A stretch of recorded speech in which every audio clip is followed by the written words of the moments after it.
I grew up to a teenage mother. We didn't have a foundation of God at all. I was 13 the first time I tried alcohol and drugs, and 15 when I was heavily drinking, full-blown alcoholic.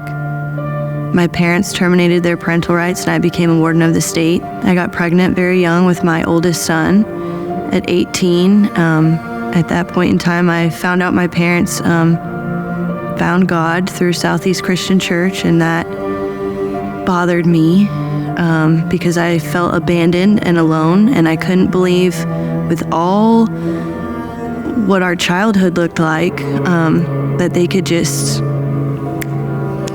be better. When I was 26, I had come to the end of my rope of alcoholism and addiction.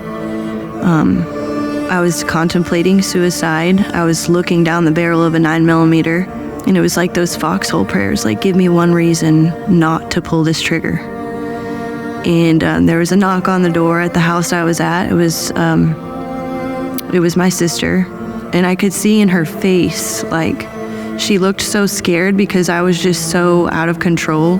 I don't think they were expecting me to surrender and like, yeah, I need help. They took me to Southeast Blankenbaker campus. The care ministry paid for me to go to rehab for 60 days.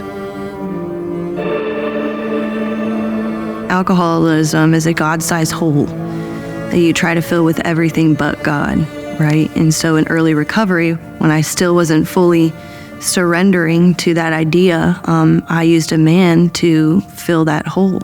I met him at a recovery meeting. He knew all the wonderful things to say to me that just swooped me off my feet.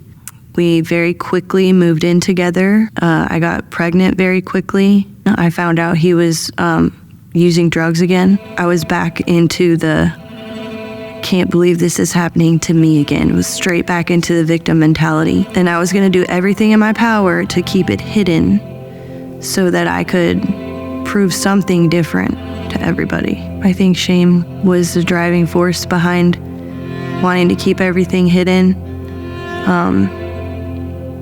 It's just all these lies in my mind that in the time I really believed them. That relationship became quickly very abusive, physically, sexually, emotionally, all of it. It was the darkest time in my life. I was broken down to nothingness. When my middle son was 2 months old, I found out I was pregnant again with my youngest daughter. Maya was born. And I remember sitting on the couch, feeding her. I remember very vividly looking down at her, and she was just so innocent and beautiful, this little girl. I remember feeling terrified. And there was something about a little girl, like just holding her. I never wanted her to go through anything that I was going through. I mean, I was at a place in my mind of like, either I wanted to die or I was going to be killed.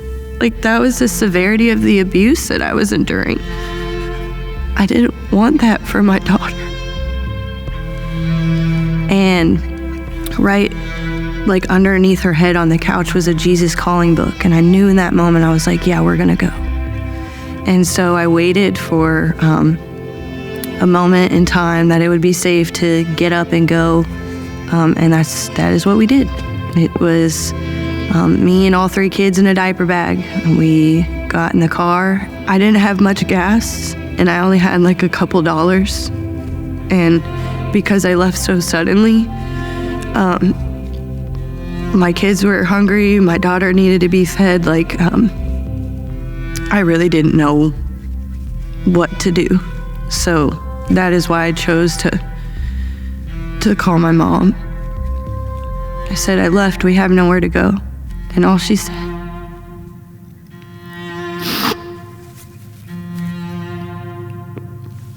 she said, just come home.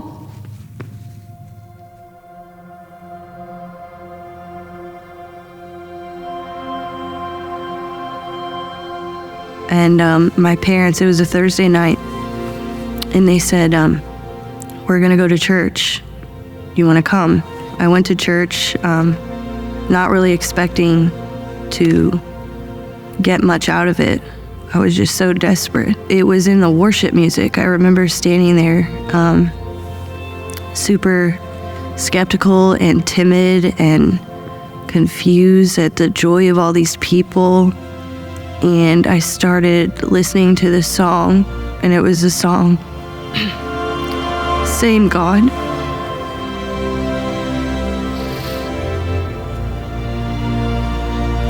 And I was like, okay, it's the same God whose favor rests upon the lowly, you know? And I remember going up to the altar,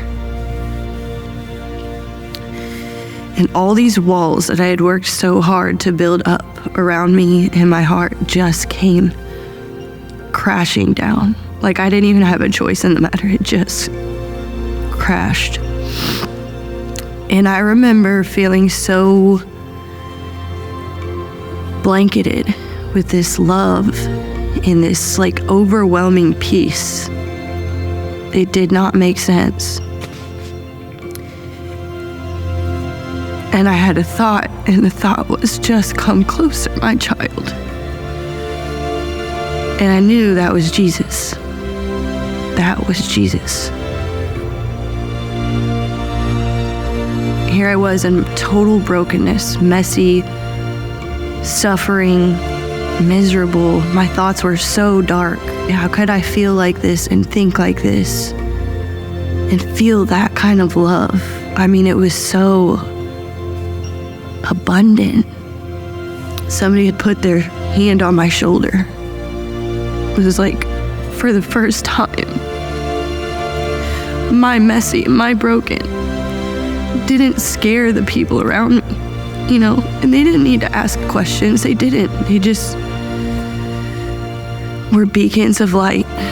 The pastor told me, he said, this is going to help so many people. And he said it with like the most cheerful smile ever. Like, this is going to help so many people. And I was like, I will never use this to help anybody.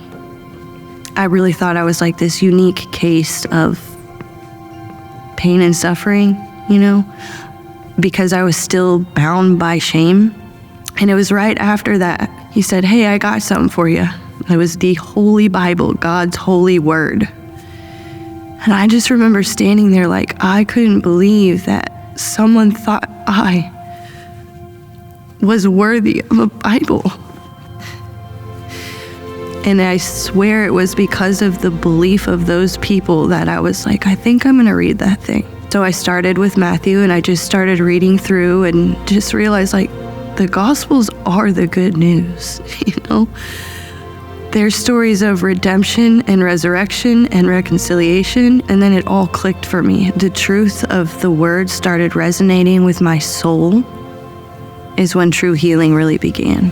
My kids get a present, sober mother. We're surrounded by awesome people. I was so riddled with fear and shame that I just didn't see how any of my pain was going to help anybody. Today, I am set free. I am made new. My thoughts have been transformed. I am a spiritual life coach for addiction recovery care at Eagle Creek. Now that I have allowed my pain and my past to be used for good, the highest good of the kingdom, I've had the privilege of baptizing over 50 women in the last 90 days. I get to go straight into the pits of hell with other people and say, hey, I will walk through this with you. We cannot do it alone, but I know a guy. His name is Jesus.